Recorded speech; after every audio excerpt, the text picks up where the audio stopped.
Hey everybody, welcome back to my channel. Thank you so much for tuning in and joining me on yet another video. Today I'll be doing a get to know me tag. As you would have read, I'm going to just be answering some questions from my followers on Instagram. I basically used the questions feature and asked people to ask me whatever questions they've been wanting to ask me, and I promised to answer them on YouTube. So yeah, that's what we're going to be doing today.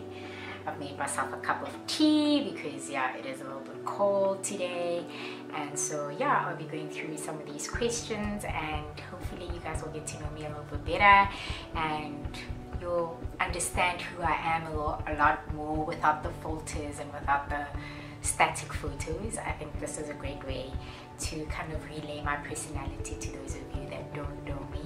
So yeah, let's get right into it. So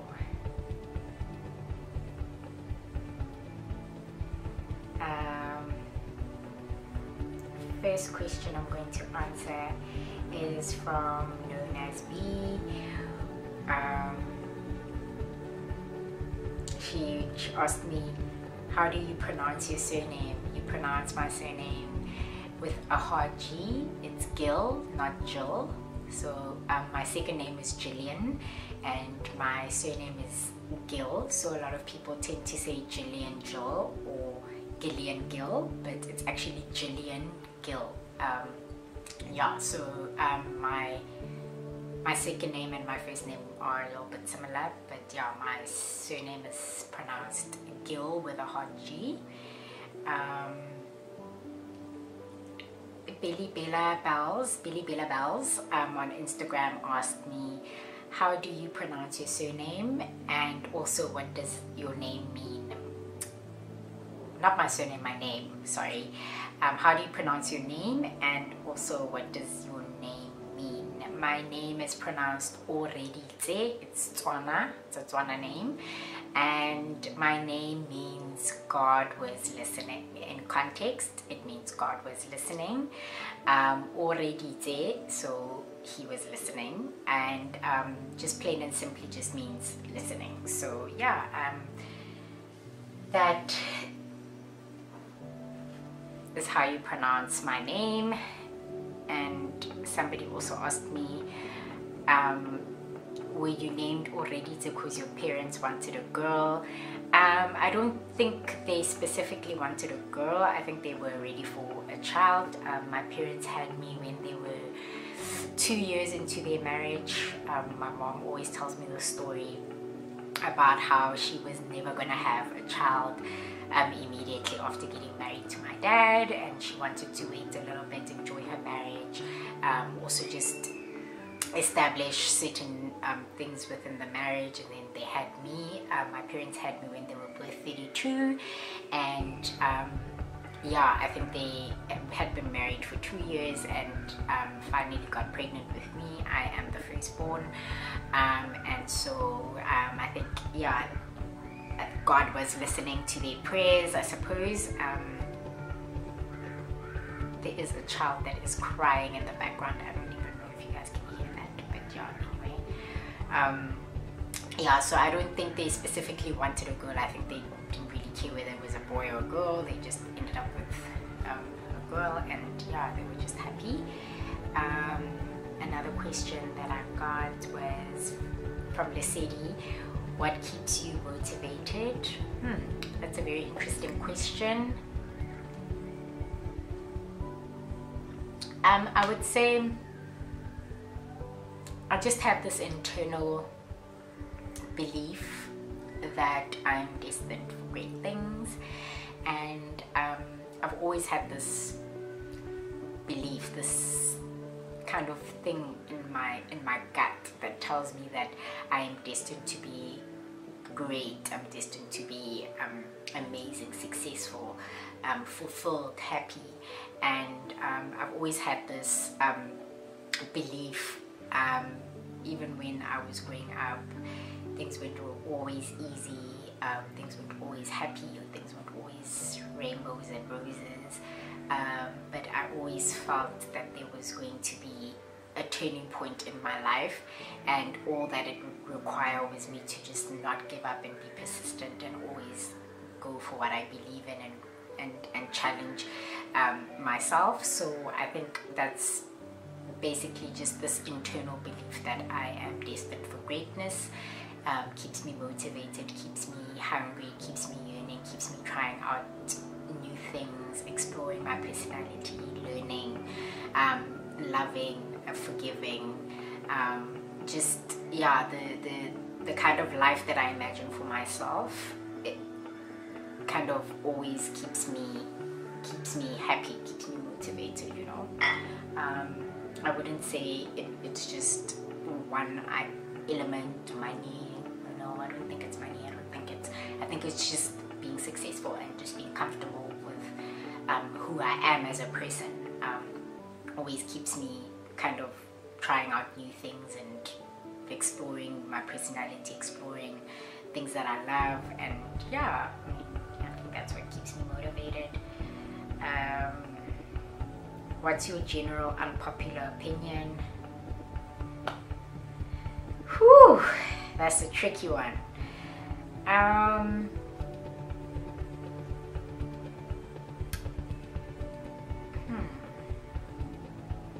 So I think this is quite a very funny and popular opinion. I don't know if it's funny, but I truly believe this.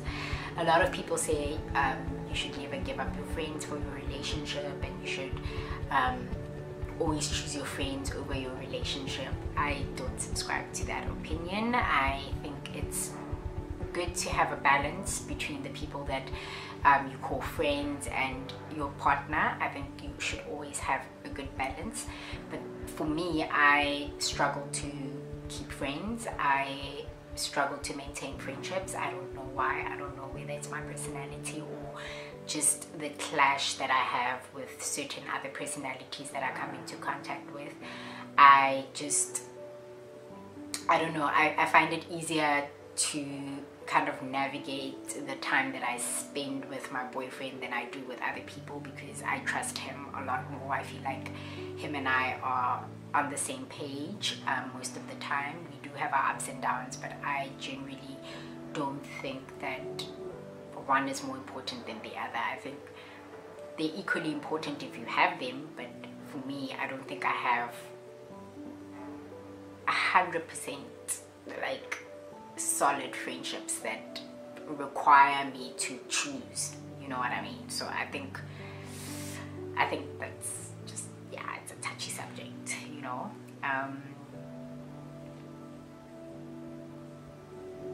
So another question I was asked was, what do you genuinely value most about yourself? I value my honesty, my authenticity, my vulnerability. I think one of the things that I really value about myself is the fact that I can be vulnerable in front of people. I can tell people how I feel. I'm not afraid to show feelings, to show emotion. I think it's seen as a weakness a lot of the time, and generally people take advantage of you when you're always an open book, but I am, and it's gotten me burnt quite a few times because I trust people easily, but it's also allowed me to connect with people on a deeper level. I'm always willing to share parts of myself with people, and in turn they also feel comfortable enough to open up to me. And I think it's something that I really value about myself, the fact that I can just lay it all out there, you know. Wear my heart on my sleeve. I don't believe in being hard and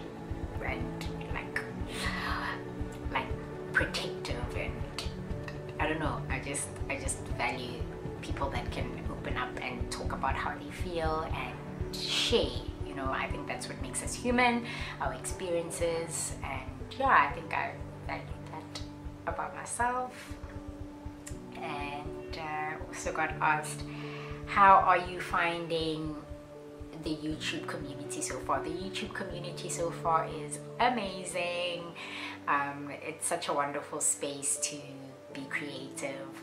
I particularly like the fact that I am kind of developing my orator skills. You know, I've always struggled to speak in public. I think I can speak with people and generally socialize, but to actually center my thoughts and be able to articulate myself in a video is very challenging. But I'm glad that I'm kind of developing that skill and learning how to speak and convey my thoughts and explain tutorials, makeup. Just being able to speak eloquently, I think, is a skill that I've always wanted to develop, and I love that about the YouTube community. It just helps you develop certain skills that you have but you don't focus on. Because I think with Instagram it's easy to look cute and take a picture, but you don't have to necessarily talk to people all the time. Whereas with YouTube, you actually have to say something, you know, you have to speak to people. So I think I like that about this community. I also like the fact that I'm learning how to use a camera on my own. I'm learning certain things about a camera that I never would have dived into. The people are, I mean, I'm new. This is only my third, fourth video, so I can't really comment on the community as a whole. I've been part of the community as a consumer, not as an actual creator of content. So I think it's different when you consume content, because I'm very critical. I mean, I just hate badly told stories, low quality videos, and I think that's one of the reasons why it was so difficult for me to start this channel, is because I didn't know how I was going to do it, and I didn't know whether I'd be able to edit, but I'm learning. And yeah, I think, yeah, it's different when you're a creator versus a consumer. But yeah, the community is okay, man. Like, people are quite receptive, people are commenting, and yeah, I'm glad that I'm doing this. Actually, I'm really proud of myself for it, because it took me a year to make the leap of faith after a lot of people have been asking. So yeah, I'm quite chuffed about that. A question: what are the challenges that come with leaving work and moving to a new city?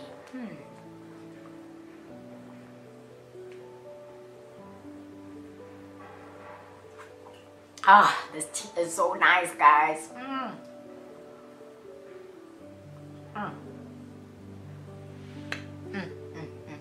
It's delicious. Hold on.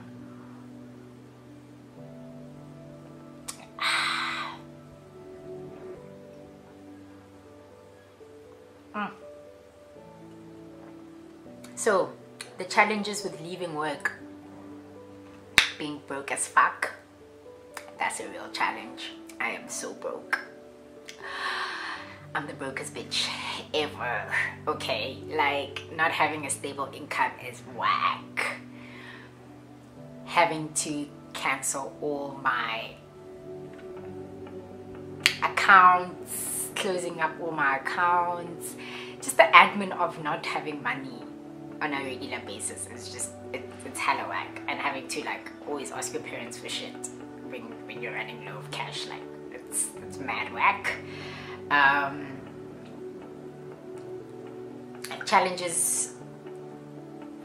The challenges that come with moving to a new city: obviously acclimatizing. I think moving to London, a lot of people are like, oh, how are you going to deal with the cold and whatnot? I hate being cold. Like, even now, I'm literally layered. I hate being cold. But it's really not that bad. I think after my third, fourth day here, I was already used to the cold. There are some days where it's really, really cold and I'm just like, whoa, like, this is extra. But I mean, generally, like, the weather isn't so bad. And I think because Cape Town is very similar to London in a sense, I had a pre-Nyana experience of what it would be like here. It's cloudy a lot, but I mean, it's not so bad. It's not so bad. Learning how the transport system works was a challenge, but I mean, there are apps to help you. Making friends is a little tricky. I've made a few friends. I wouldn't call them like 100% homies, but I've made a few friends from school, and I've gotten to know one other person that lives in my community. People are generally okay. Yeah, it's hella expensive. I was not ready for the pound to rand exchange rate. Wow, it's real, it's mad real, but you know, it is what it is. Being away from my family is a bit difficult. I miss my mom, I miss my dad, I miss my sister, I miss all my cousins. I'm very close with all my cousins. My grandparents, I mean, they're getting a little older now. It's been quite hard, and they're getting ill, and so it's really hard for me not to see them all the time, especially because before I moved to London, I went home for a bit, so I got to experience being home and like living with my parents. Excuse me, guys.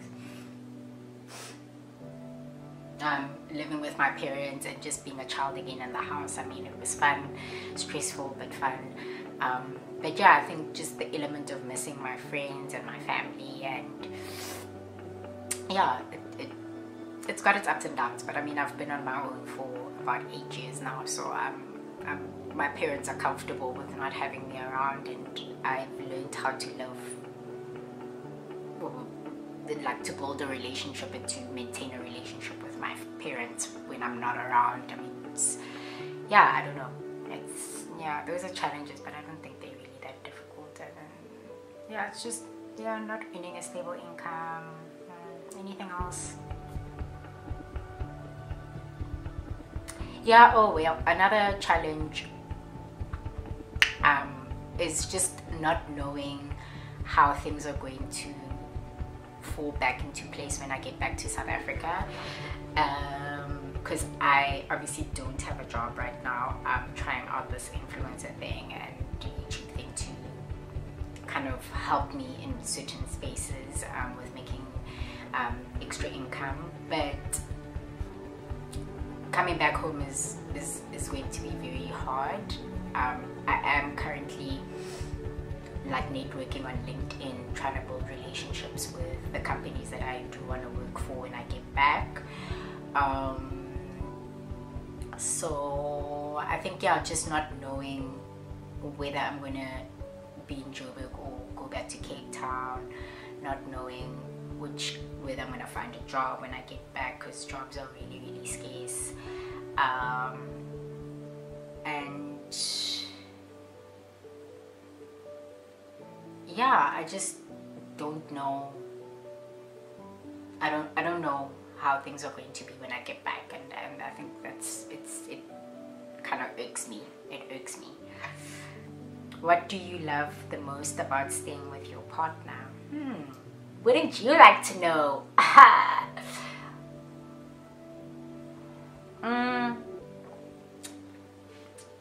There are a lot of things I love about staying with my partner.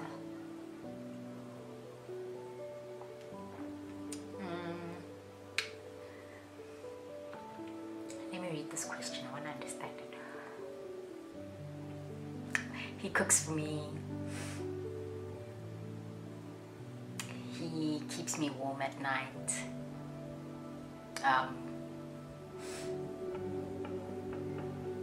There are a lot of things I love about staying with my partner, but I think the most important, or the one, oh guys, I'm so sorry, my nose is running. I need to get a tissue. Just give me a second.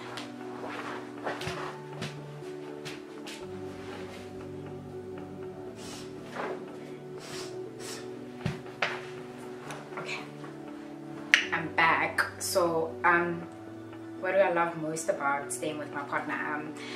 I love seeing him. I love being able to stare at him all the time. He's gorgeous. I mean, just like walking into the bathroom, seeing him in there, walking into the bedroom and he's there, walking into the lounge and he's there. I just love having him here. I love having him with me. He's my best friend. He gets on my damn nerves.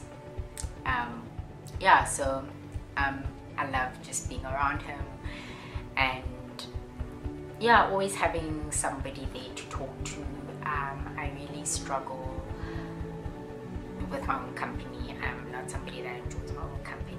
I go through a lot of ups and downs because of my depression. I'm down sometimes, and sometimes I'm high and happy and whatnot, but he's gotten to grips with my personality and he understands me, and I just love having that support, that genuine love, care, and just somebody to talk to when I can't talk to anybody else about anything, how I'm feeling. He is, yeah, he's my nigga. I love him. Yeah, so